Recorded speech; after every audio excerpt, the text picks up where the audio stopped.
Voilà. Merci Balandia Kafuti Télévision. Merci surtout na confiance Bozo Pesabiso. Je pense que les lots, qui ça 500 abonnés. En tout cas, ils allaient essayer pour Nabiso et pour Nabino, bah, ils allaient Pesabiso confiance pour moi que chaîne ils allaient commater. Et tout continuer, partager, tout continuer, tout liker, tout continuer, s'abonner. Yo s'abonner, s'abonner na Kafuti Télévision parce que vérité n'est ou ta awa. Vérité n'est eza siloga ya Kafuti Télévision. Mistoloba kaka vérité. Ugo ya osali ugo sala me awa soko ye vérité na vérité. Hein? Vérité na vérité. Biso to kendaka gauche droite te biso c'est vérité nde tolobaka. Tolobi mwa mingi dossier oyo bomoni dossier Mutamba lobi verdict ebimaki bakateli Mutamba 3 ans ya prison dans les travaux forcés pour un détournement oyo asalaki selon ba juge balobi l'intention des gens Mutamba zaki nango eza déjà détournement et dès le début ya dossier oyo awa na Kafuti Télévision pe na ba etando mosusu to ba bengisaka biso to loba yango. Trouva que Mutamba a commis des erreurs graves. Et si Mutamba est vraiment un homme d'État, il faut assassiner. Fort et malheureusement, tout le monde a dit que Mutamba s'est lancé qui n'a populisme, Mutamba s'est lancé qui n'a pas intox, Mutamba s'est lancé qui n'a pas injure. Et hier, baloba qui droit, baloba qui va juge balobi 3 ans. Mais avocat de la République ou Sengela qui Mutamba ça y 10 ans. Il y a travaux forcés. Puis 5 ans, il y a assumé rôle mon côté, il y a État Nambo Cannabiso. Je pense que naïf Sakibino que le dossier Mutamba Togozong la mingiti. Parce que Rolandi Samaba témoignage, ya baleka qui n'a bar. Et puis ça va biso nyon sur lumière. Et là qui saki biso que voilà dossier Mutamba problème nango ezali boui. Parce que il y avait plus de 10 témoins. Oyo baleka qui na katia, baleka qui na dossier wana. Oyo ba expliquer ki biso étape par étape neni makambo leka ki. Biso nyon se comprendre que moi je pas fait les droits, mais au moins j'avais compris que Mutamba était dans le faux. C'est pourquoi Monique to sengaki pour que ezala exemple bayeba ko sanctionner Mutamba, bayeba ko tinda Mutamba na prison to sengaki que mardi Mutamba zonga ndako te et Mutamba a été condamné. Toujours se pelaté que parce que bakagi Mutamba te, mais avec la répression vous allez voir que mboka na biso eko changer. Ba nyonso ba ko salama parce que Mutamba baza oyo Mutamba sali baza ebele basali yango. Et le souhait est que ba nyonso ba commettre ba biwana justice ba ko tia bango maboko. Justice ba ko zwa bango. Parce que aujourd'hui les peuples congolais bazo souffrir. Mais un individu a eu 19 millions, un individu a eu 150 millions, 57 millions et pourtant tous en nzela, tous en maïa bien, tous en courant, tous en tout. Mais bato ba ko détourner. Moi je pense que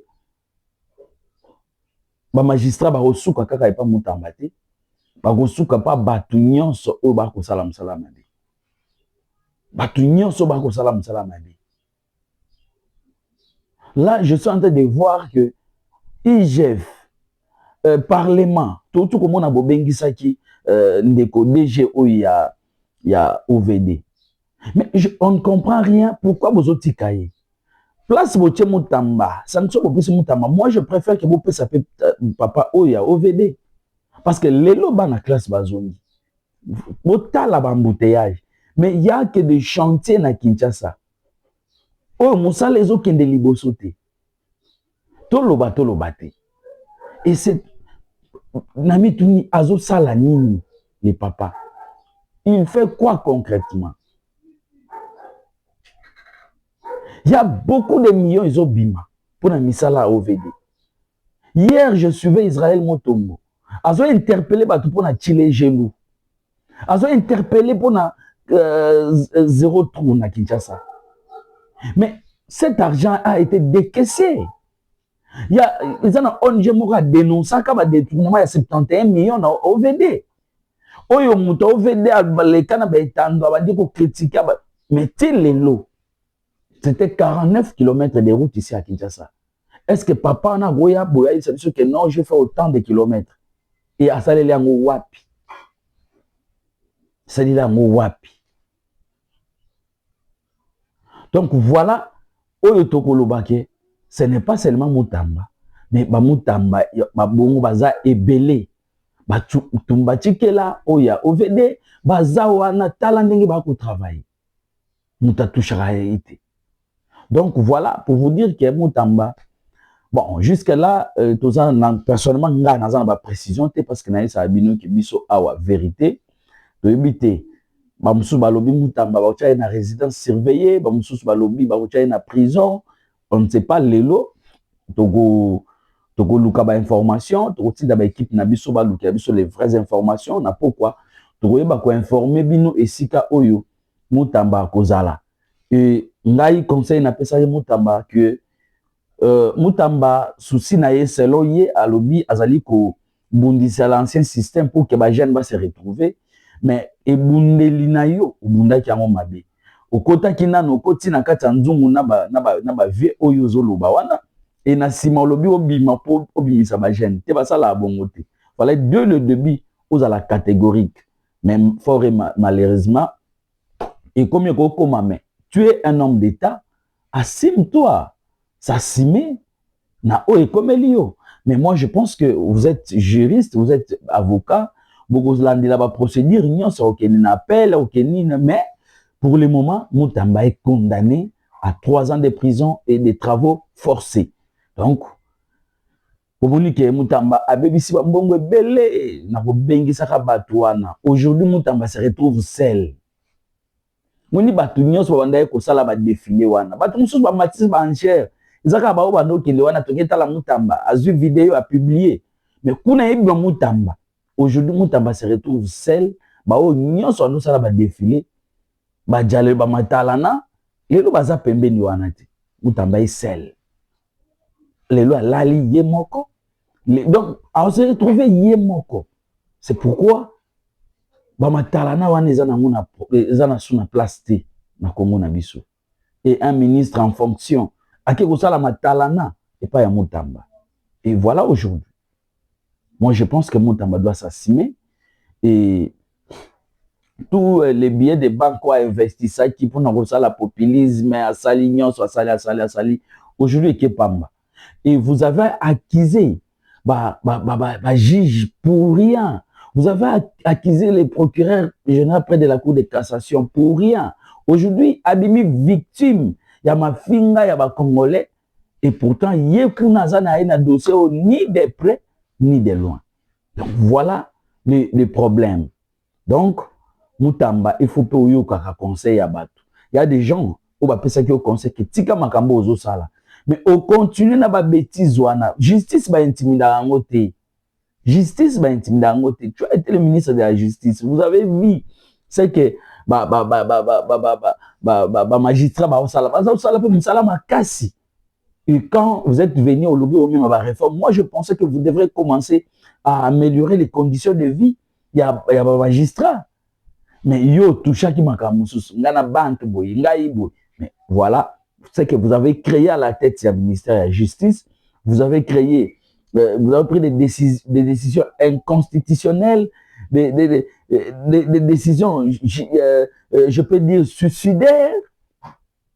Mais je pense que hier, j'avais vu les conseils supérieurs des magistratures, Bayamba qui, le nouveau ministre de la Justice, moi je pense que collaboration avec Ozalamadam, parce que le ministre de la Justice est là pour appliquer une politique de l'exécutif.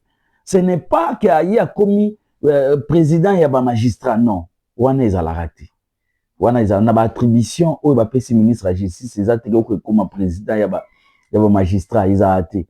Il y a l'ordonnance il y a un ordonnance de 2022 où ils ont pris sa attribution à chaque ministre. Natanga qui en en tout cas na moni c'est pourquoi mutamazaki na moi libungi. Mais donc au sein na ba magistrat qui est pour salam malamu pour na peuple congolais a retrouver Sengo. Et ba magistrat boza na pour se saisir na ba dossier. Ba dossier où tozali ko dénoncer pour se saisir nango. Le lo Kinshasa 2 ans sans tirage. Sans tirage et moutake na parlement à lobby pe oui nga na kirete 2 ans mais mbongo ebimaka. Mbongo a chile genoux. Mbongo donc vous voyez tout ça to lingi que est dénoncer bino pe bo se saisir na ba dossier wana pour que lumière e ba komonana. Aujourd'hui même la fiscalité na biso zali faible parce que population to ba citoyen baza suna wana te ba ebika ata na futi taxe ata na futi impôt mbongo eko za la détourner. Et ce qui kangi muto ba kosala eloko te. Et cette conception ils ont vendre na mito ba congolais, ça risque ya bon, ça ne risque pas d'aller bomi mboka na biso. Donc maintenant, nous avons confiance à vous le magistrat pour que vous ba kosala quelque chose mboka na biso et ba kokende liboso to longwa na stade oyo tozali. Tout le monde a stade oyo. Donc, je suis en train d'insister que tout s'est limité dans Moutamba. On n'a pas fait l'acharnement contre Moutamba, mais on a voulu voir la justice faire son travail. Et comme la justice a fait son travail, maintenant, tout lingi ba Moutamba mususu ba bakisama parce que mbongo ba Congo ba se retrouver. Aujourd'hui, voilà le salaire ya ba enseignant, ya ba militaire. Tala salaire ya ministre. Donc, ministre Namboka, comment? Donc, n'a évité. Salaire à ministre Namboka n'a pas barat. Salaire à député, c'est un tabou. Mais tout le salaire à magistrat, bah, fout à magistrat combien? Quelle est la place magistrat à cause de la moussala? Bah, condition y a magistrat.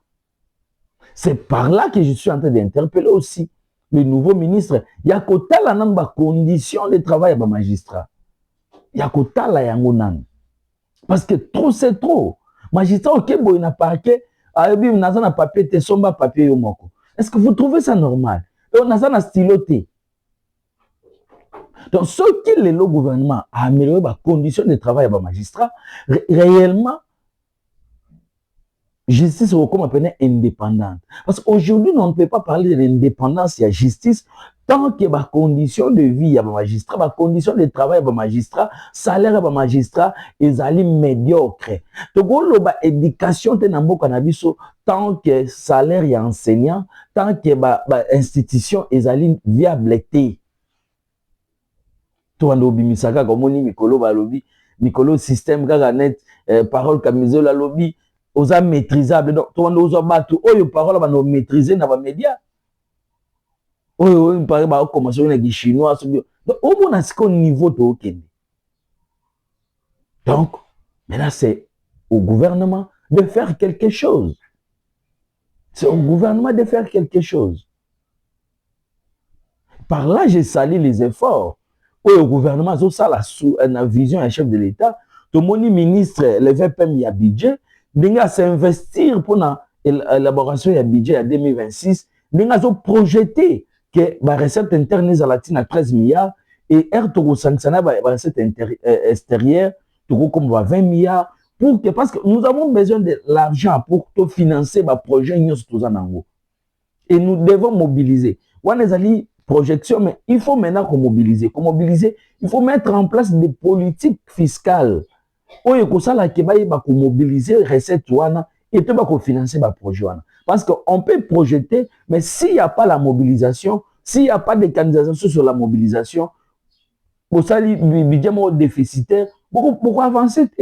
C'est ça le vrai problème. Maintenant, il faut motiver Batu Oyo Bazali pour mobiliser les recettes et pour que ça, culture yamala mon population nabiso pour que contribuer parce que c'est la contribution, les impôts et taxes, ce sont les citoyens qui contribuent pour le développement de leur pays. Mais nyonso wana nasuka nango mutumo boya a détourné pour abimi intervention abimi la grâce non parce que net mutamba lobby mutumo ebisa ozolanda 3 ans wana ok n'appel ba okwisa na bango caméra ezala ndeni balokondo ba tom nani ba nani voyez des personnes la ministre ya santé bazala ndengeni. Donc comme jurisprudence quand na mitu ya ba politicien que non so na ke na yibi ba okatela nga 5 ans après ba obimisanga na yo reni na nga libanda. Donc voilà moralité to kotisa na ba congolais. Donc c'est grave. Et cette responsabilité toujours revient à la jeunesse de se prendre en charge, de dire non à tout ça. Sinon, tu vas la kolela. Mais nga na na thèse à kolela te, mais nga na thèse que peuple congolais a conscience que ils allaient mboka na ye. Merci pour na bayalandia ka foot télévision. Merci na confiance pour ça. Vous continuer to ko décevoir binoté bo solo c'est bo solo.